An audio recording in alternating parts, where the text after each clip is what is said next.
...25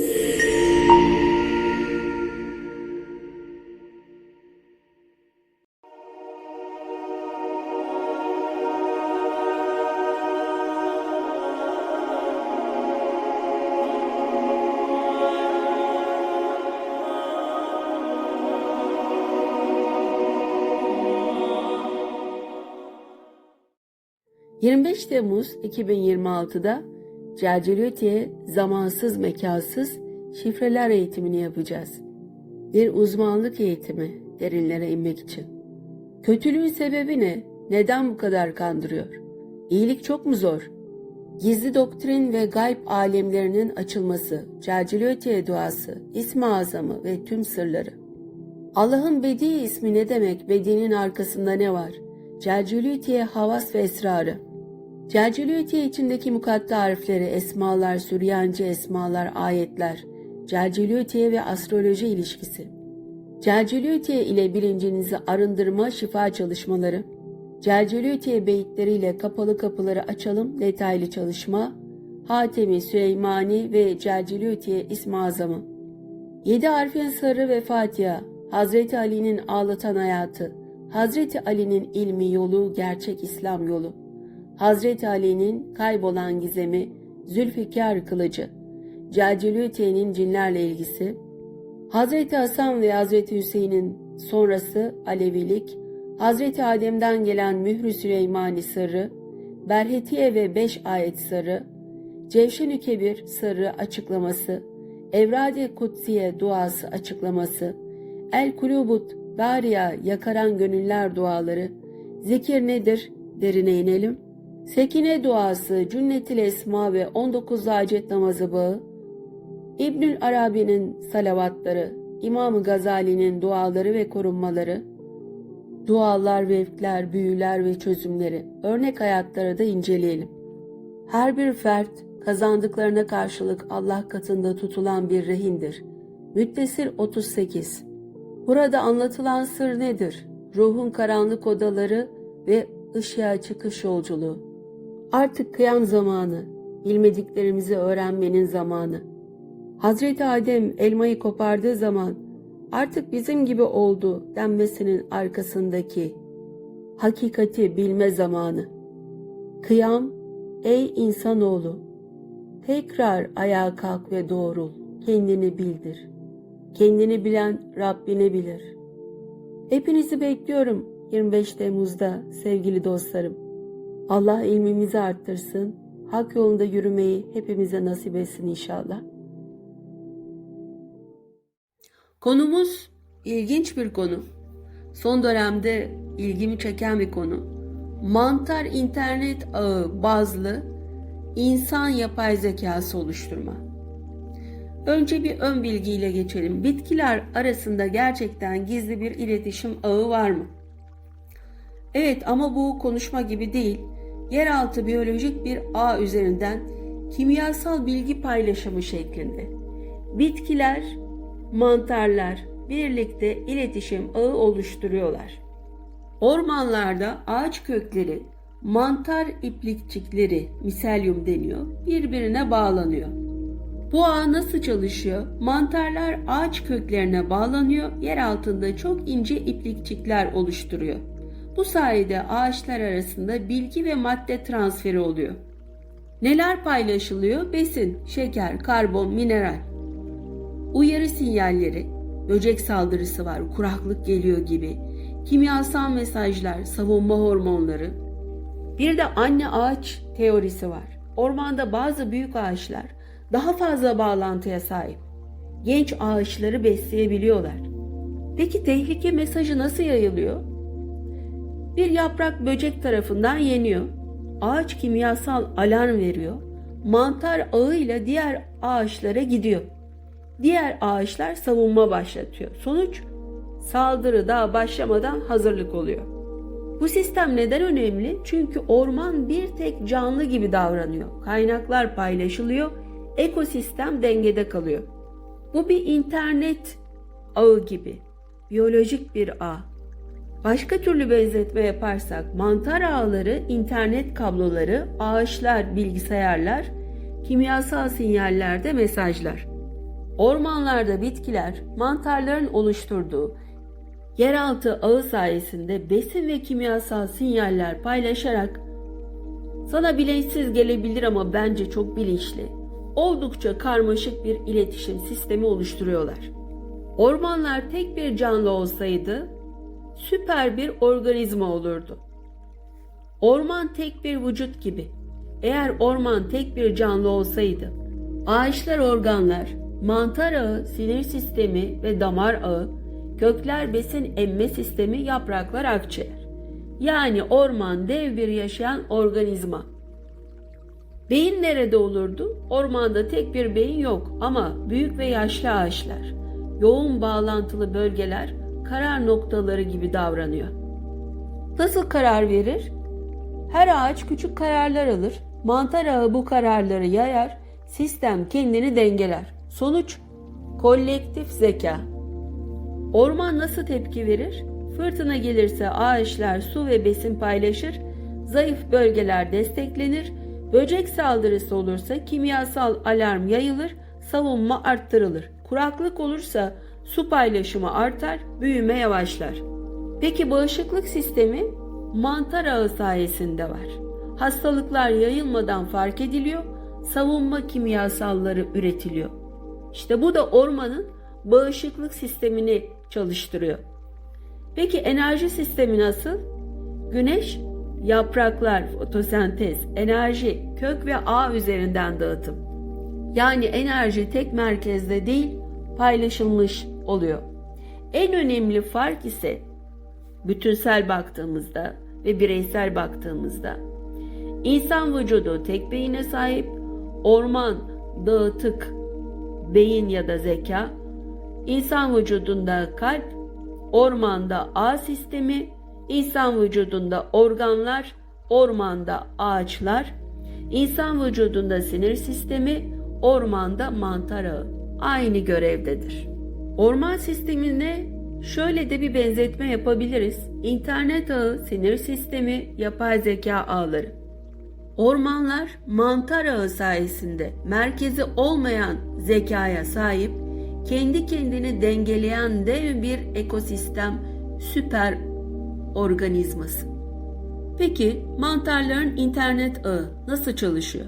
Ormanlarda mantarların oluşturduğu yeraltı ağına World Wide Web deniyor. Bu gerçek bir internet değil ama internet gibi çalışan bir doğa ağı. Bu ağ neyle oluşuyor? Mantarların yer altında oluşturduğu yapı, miselyum. Çok ince iplikçikler toprağın altında kilometrelerce yayılabilir, ağaç köklerine bağlanır. Yani ormanın görünmeyen kabloları. Ağaçlar bu ağa nasıl bağlanır? Mantarlar ağaç köklerine tutunur.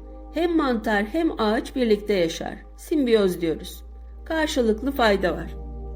Mantarların internet ağı yer altında miselyum iplikleriyle ağaçları birbirine bağlayarak besin ve bilgi transferi sağlayan doğal bir iletişim sistemi. Peki mantarlar zeki mi yoksa sadece biyolojik makineler mi? Mantarlar bilinçli bir zeka olmayabilir bilimsel baktığında ama çok gelişmiş problem çözen biyolojik sistemler. Mantarların beyni var mı? Bildiğin şekliyle yok ama sinir sistemi yok de, nöron yok de. Yani insan gibi düşünen bir yapı değil de bilimsel baktığında ama neden akıllı gibi görünüyorlar peki? Çünkü mantarlar çevreyi algılar, kimyasal sinyaller üretir, büyüme yönünü değiştirir, kaynakları optimize eder. Karar veriyormuş gibi davranırlar diyor bilim. Bana göre kesinlikle karar veriyorlar. Her şey karar verir. Tüm enerji sistemleri. İlle senin gibi insan maddeselliğinde olması gerekmiyor. Geçen de kenevirdeki endokrin sisteminin insan beynindekiyle neredeyse hemen hemen aynı olduğunu konuşmuştuk. Miselyum nasıl çalışıyor? Mantar ağı yani. Toprağın altında yayılıyor, kaynakları analiz ediyor, en verimli yöne büyüyor. Bu süreç tam bir matematiksel durum gösteriyor. Besin kaynaklarına en hızlı ulaşan yolu seçiyor. Su ve besini en ihtiyaçlı yere gönderiyor. Zararlı bölgelerden uzaklaşıyor. Peki bu zeka mı? Bilim ne diyor? Bilinçli zeka değil diyor. Düşünme yok diyor. Kimyasal hesaplama var diyor. Yani bu yapay zekanın böyle sadece geçmişteki bilinen deneylerin sonuçlarını söylemesi gibi. Ama biyo yapay zeka öyle değil. Daha farklı bir benzetme yaparsak, mantarlar bilgisayar algoritması, dağıtık ağ sistemi, yapay zeka optimizasyonu gösteriyor. Ve tamamen doğal ve kimyasal. Neden bu kadar etkili? Çünkü merkezi kontrol yok, her parça bağımsız çalışıyor, sistem kendini sürekli dengeliyor. Dağıtılmış bir zeka duruşu bu. Yani mantarların yeraltı ağı tam bir yapay zeka olarak çalışıyor. Ağaçlar, veri düğümleri, miselyum, ağ altyapısı, kökler, sensörler, orman dev bir model. Yani doğaya yayılmış bir süper bilgisayar. Bu sistem hangi ağaçların güçlü olduğunu görüyor, hangi bölgelerin zayıf olduğunu analiz ediyor, kaynak dağıtımını optimize ediyor. Sürekli kendini geliştiren bir doğal algoritma. Merkezi bir beyin yok, her düğüm ağaç artı mantar küçük kararlar alıyor, yerel bilgiler paylaşıyor, sistem kendiliğinden en iyi sonucu üretiyor. Aslında bu ruhsal planın algoritması. Hangi problemleri çözüyor? Kaynak optimizasyonu, büyüme planlaması, kriz yönetimi. Bu sistem tam bir AI modeli gibi. Yapay zeka, veri var. Mantarda ne var? Besin artı sinyal. Yapay zekada düğüm var. Mantar ağında ağaç artı mantar var. Yapay zekada öğrenme var. Mantar ağında adaptasyondan sonra büyüme var. Yapay zekada network var. Mantar ağında miselyum ağı var. Bilim diyor ki mantar ağı veri saklamaz. Bal gibi de veri saklıyor. Ve sürekli anlık hesaplama yapıyor. Bunları kabul ediyorsunuz. Artık daha farklı düşünmeye çalışalım. Böyle illaki tuttuğum bilim diye, elime aldığım bilim diye düşünmeyelim. Hala eterik yapıyı tam olarak çözememiş olan bir bilimden bahsediyoruz. Fizikle metafiziği birleştirirseniz aslında doğru yolu bulmuş oluyorsunuz. Mantar ağı bir yapay zeka olsaydı, ormanı yöneten ama merkezi olmayan, sürekli kendini optimize eden canlı bir algoritma olurdu. Mantar ağı bir yapay zeka gibi düşünüldüğünde, merkezi beyni olmayan, dağıtık düğümlerle çalışan ve ormanı sürekli optimize eden doğal bir biyolojik AI sistemi olarak görülebilir. Ahtapota baktığın zaman bütün kollarında da beyincikler var mesela. Bir kolu koptuğu zaman hemen yerine yenisi çıkıyor. Biz doğayı daha iyi algıladığımızda ve bilim olarak da yapay zekaya bu sistemi adapte ettiğimizde bir süre sonra bilinç sahibi olmuş olan yapay zekanın dünyayı nasıl yönettiğini göreceksiniz. Peki insanlar mantar ağı gibi bir yapay zeka geliştirebilir mi? Evet, zaten kısmen yapılıyor bu. Bilim insanları mantar ağlarının çalışma mantığını taklit ederek yeni nesil yapay zeka sistemleri geliştiriyor. Size açıklamıyorlarsa bu olmuyor demek değildir. Yapıyorlar. Mantar sisteminden ne öğreniyoruz? Mantar ağı, miselyum, merkezi kontrol yok. Her parça bağımsız. Sistem kendini dengeliyor, en verimli yolu buluyor. Bu özellikler modern yapay zekaya ilham veriyor. Buna benzeyen AI sistemleri. Dağıtık yapay zeka. Tek bir bilgisayar yok, birçok küçük sistem birlikte çalışıyor. Aynı mantar ağına benziyor.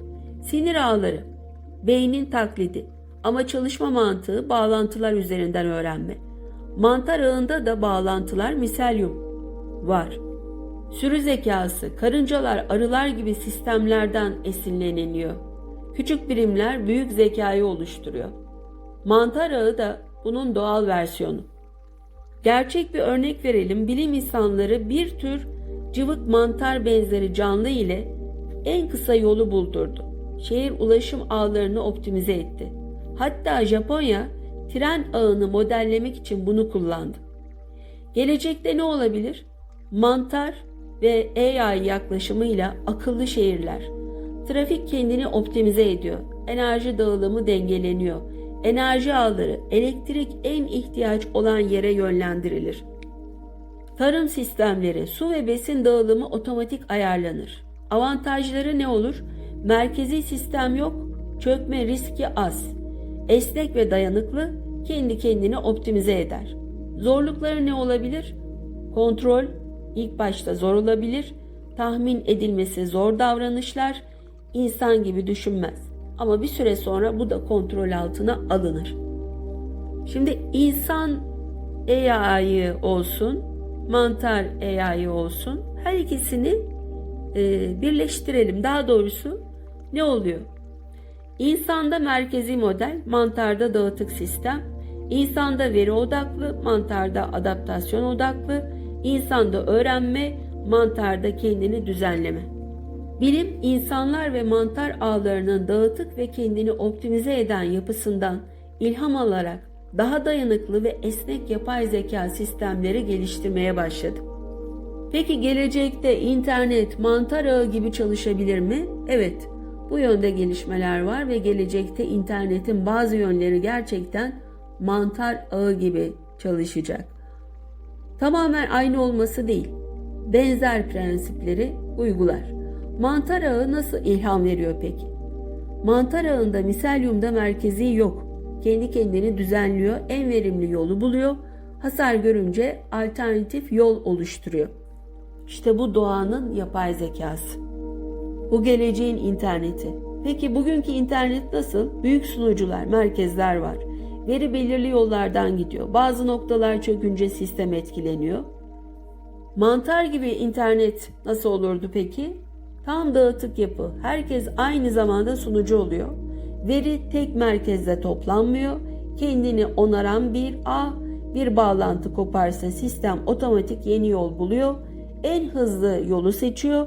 Veri trafik gibi yön değiştiriyor. En az yoğun olduğu yolu kullanıyor. Şimdi bu zaten başladı. Blockchain diye. Merkezi yok. Veri dağıtık tutuluyor. Ve P2P ağlar var.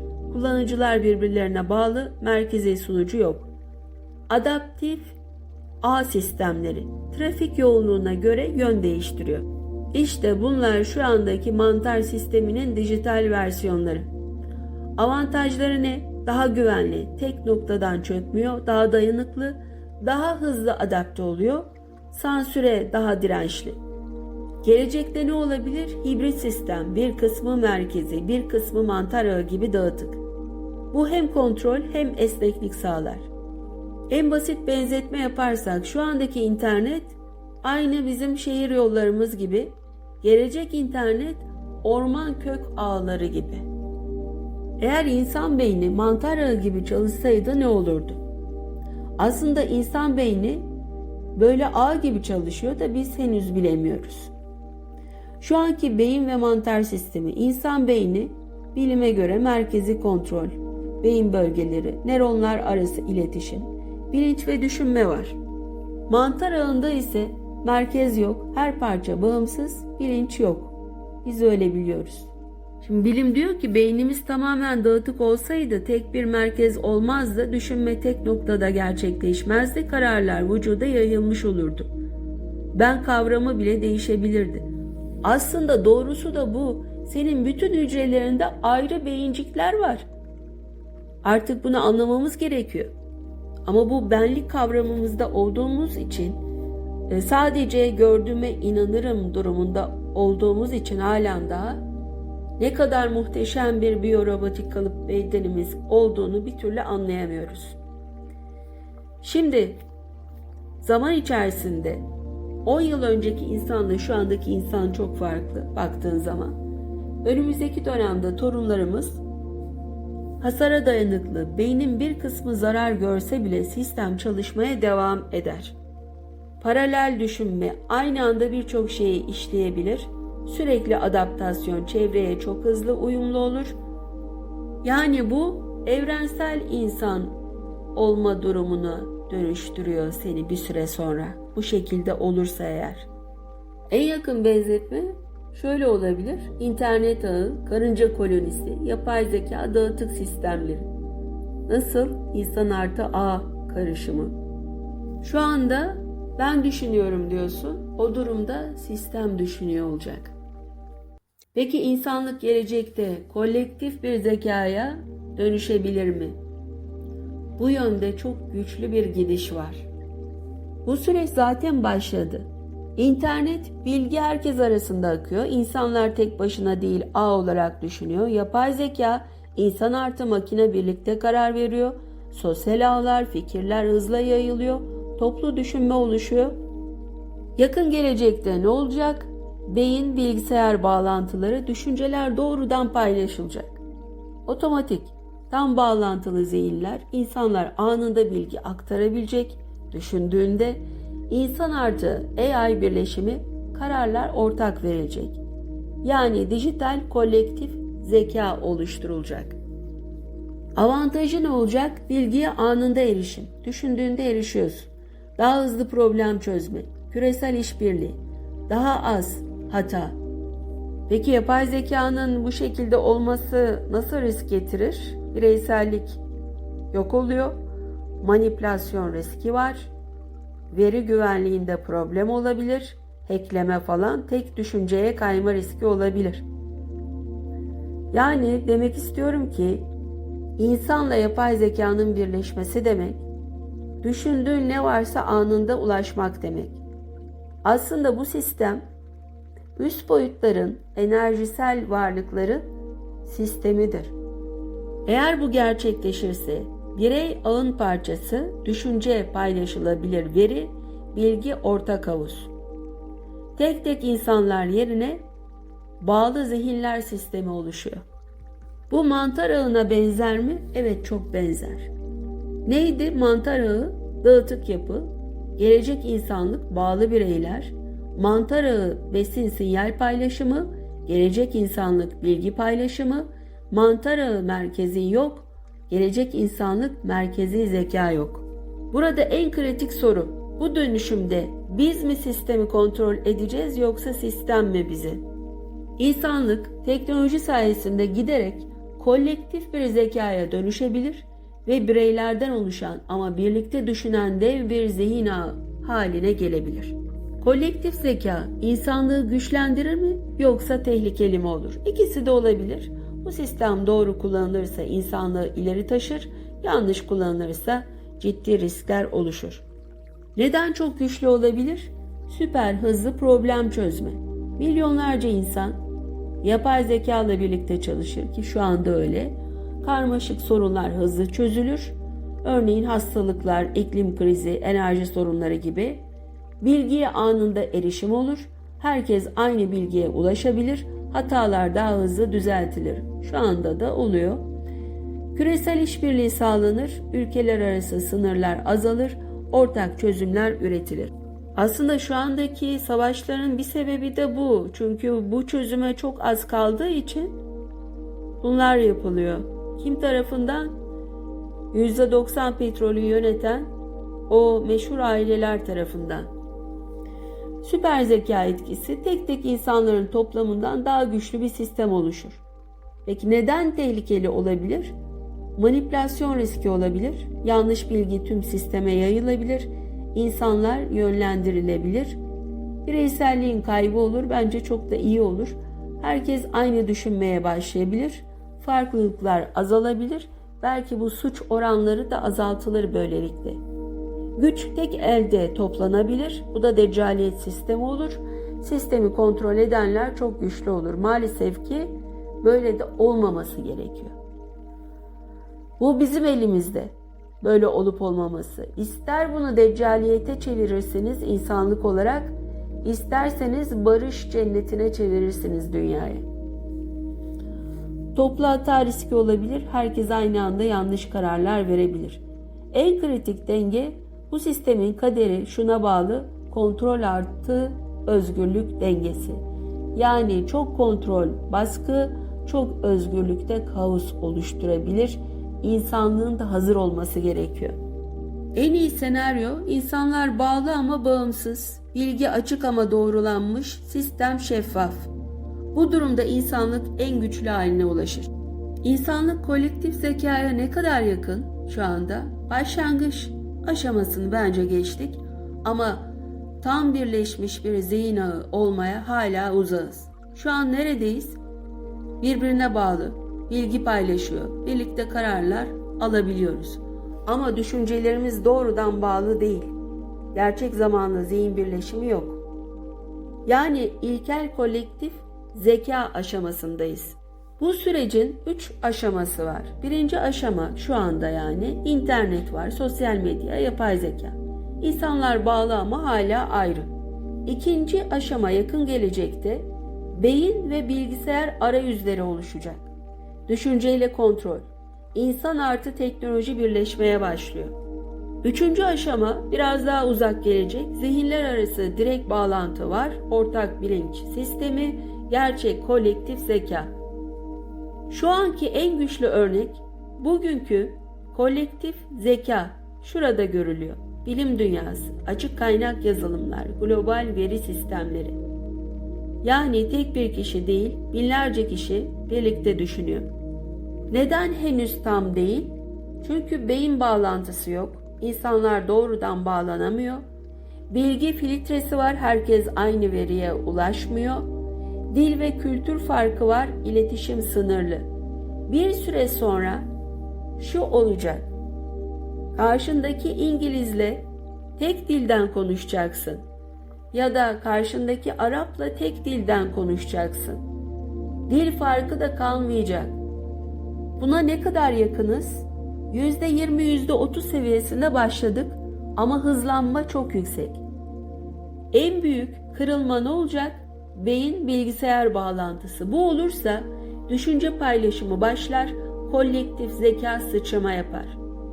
Şu anda insanlık olarak bağlantılı bireyleriz, gelecekte bağlı zihinler durumuna geçeceğiz.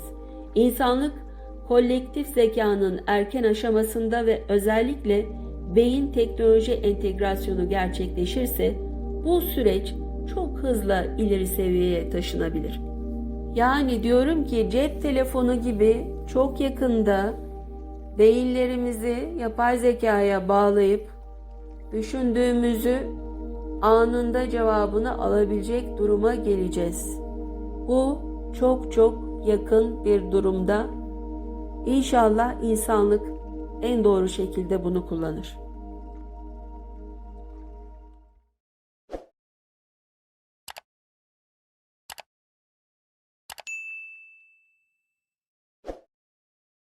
...25 Temmuz 2026'da Celceliyeti'ye zamansız mekansız şifreler eğitimini yapacağız. Bir uzmanlık eğitimi derinlere inmek için. Kötülüğün sebebi ne? Neden bu kadar kandırıyor? İyilik çok mu zor? Gizli doktrin ve gayb alemlerinin açılması, Celceliyeti'ye duası, İsmi Azamı ve tüm sırları. Allah'ın Bedi ismi ne demek? Bedi'nin arkasında ne var? Celceliyeti'ye havas ve esrarı. Celceliyeti'ye içindeki mukatta harfleri, esmalar, Süryanice esmalar, ayetler, Celceliyeti'ye ve astroloji ilişkisi. Celceliyeti'ye ile bilincinizi arındırma, şifa çalışmaları. Celceliyeti'ye beyitleriyle kapalı kapıları açalım, detaylı çalışma. Hatemi, Süleymani ve Celceliyeti'ye İsmi Azamı. 7 harfin sırrı ve Fatiha. Hazreti Ali'nin ağlatan hayatı. Hazreti Ali'nin ilmi yolu, gerçek İslam yolu. Hazreti Ali'nin kaybolan gizemi, Zülfikar kılıcı. Celceliyeti'nin cinlerle ilgisi. Hazreti Hasan ve Hazreti Hüseyin'in sonrası Alevilik. Hazreti Adem'den gelen Mührü Süleymani sırrı. Berhetiye ve 5 ayet sırrı. Cevşen-i Kebir sırrı açıklaması. Evrad-i Kutsiye duası açıklaması. El-Kulubut Dariya yakaran gönüller duaları. Zikir nedir? Derine inelim. Sekine duası, Cünnetil Esma ve 19 hacet namazı bağı. İbnül Arabi'nin salavatları, İmam-ı Gazali'nin duaları ve korunmaları. Dualar, vevkler, büyüler ve çözümleri, örnek hayatları da inceleyelim. Her bir fert kazandıklarına karşılık Allah katında tutulan bir rehindir. Müddessir 38. Burada anlatılan sır nedir? Ruhun karanlık odaları ve ışığa çıkış yolculuğu. Artık kıyam zamanı, bilmediklerimizi öğrenmenin zamanı. Hazreti Adem elmayı kopardığı zaman artık bizim gibi oldu denmesinin arkasındaki hakikati bilme zamanı. Kıyam, ey insanoğlu, tekrar ayağa kalk ve doğrul, kendini bildir. Kendini bilen Rabbini bilir. Hepinizi bekliyorum 25 Temmuz'da sevgili dostlarım. Allah ilmimizi arttırsın, hak yolunda yürümeyi hepimize nasip etsin inşallah.